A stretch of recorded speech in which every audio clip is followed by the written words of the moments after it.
Pourquoi est-ce que les circonstances que tu vois autour de toi ne comptent pas vraiment lorsque tu veux manifester quelque chose consciemment? Est-ce que ce que tu vois aujourd'hui dans ta vie est la seule vérité, ou est-ce que cela peut être transformé?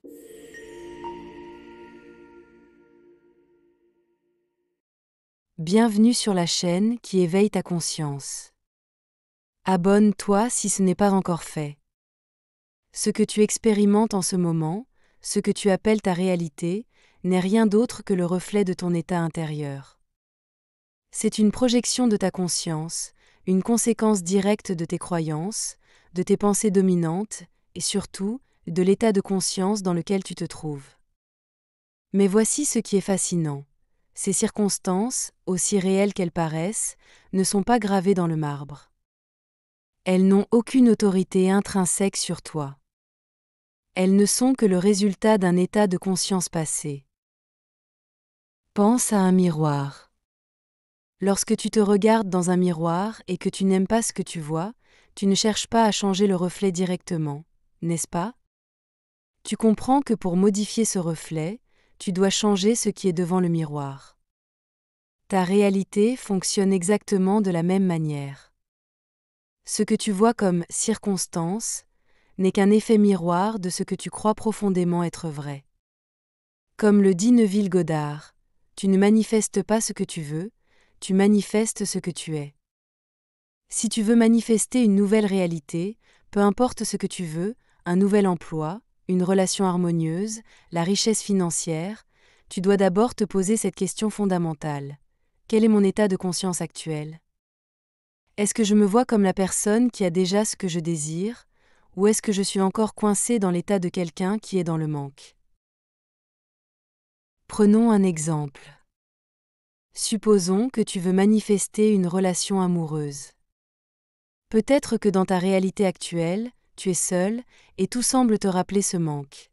Comme tes amis en couple, les réseaux sociaux qui te bombardent de belles photos et d'histoires de couple, ou même des souvenirs passés.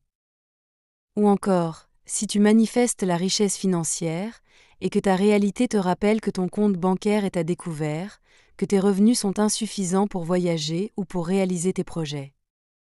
Tout cela, ce sont des circonstances. Elles ne comptent pas.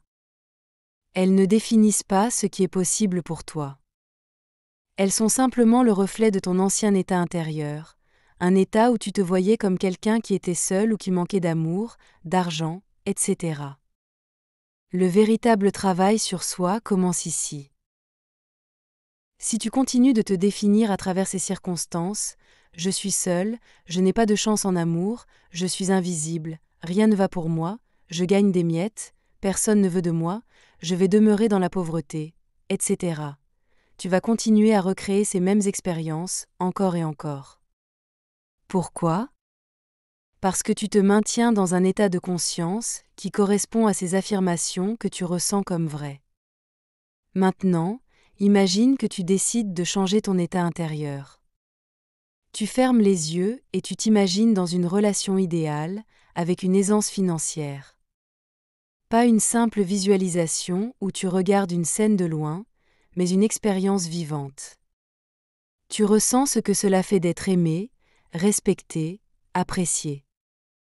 Ou ce que ça fait de pouvoir vivre une meilleure vie avec ton argent. Tu t'imprègnes de cet état de conscience, comme si c'était déjà ta réalité. Et tu restes dans cet état, peu importe ce que le monde extérieur te montre. Tu dois comprendre que les circonstances actuelles n'ont aucun poids.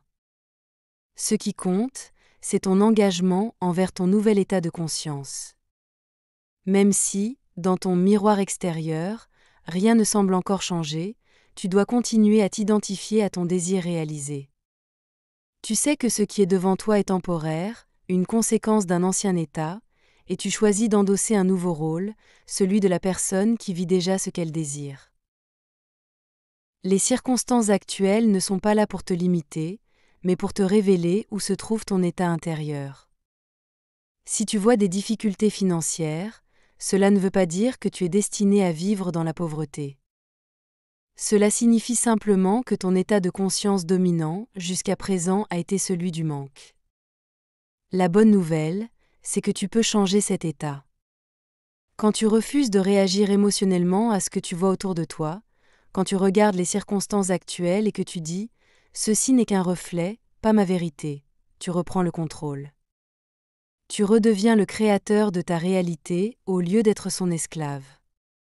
Tu n'es pas défini par ton passé, ni par tes erreurs, ni par ce que les autres disent de toi.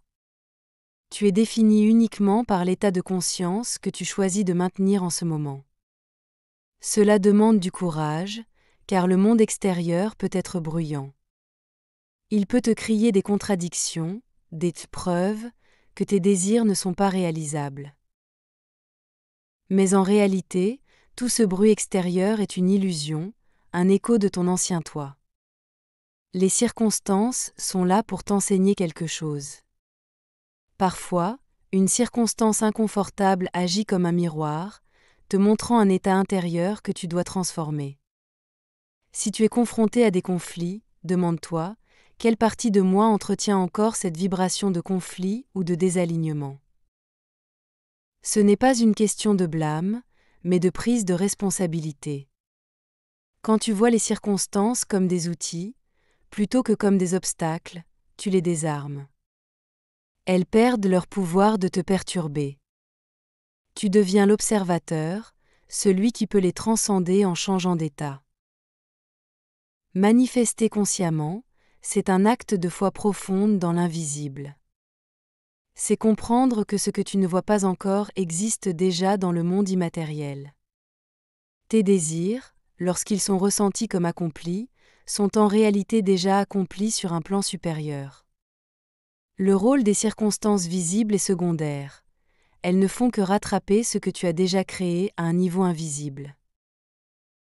Quand tu comprends que tu es l'unique auteur de ta réalité, tu réalises que tu ne peux pas être à la fois le créateur et la victime des circonstances.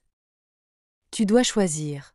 Soit tu es en contrôle et tout ce que tu vois est une réponse à tes états intérieurs, soit tu crois que le monde extérieur contrôle ton destin. Mais tu ne peux pas jouer les deux rôles en même temps. Choisir de ne pas laisser les circonstances te définir, c'est reprendre ton pouvoir. Tu arrêtes de réagir et tu commences à créer activement. Rappelle-toi de ceci, le monde extérieur ne change pas pour te convaincre de croire. C'est toi qui crois et changes d'abord, et ensuite le monde extérieur s'aligne. C'est une loi universelle, immuable. Alors aujourd'hui, je te pose cette question, quel état de conscience choisis-tu ? Vas-tu continuer de te définir par ce que tu vois autour de toi, ou vas-tu t'élever au-dessus des circonstances et assumer la version de toi qui a déjà tout ce qu'elle désire ? La réponse est entre tes mains. Merci d'être resté jusqu'ici. Je suppose que tu as aimé cette vidéo. Like et abonne-toi pour soutenir la chaîne. À très bientôt.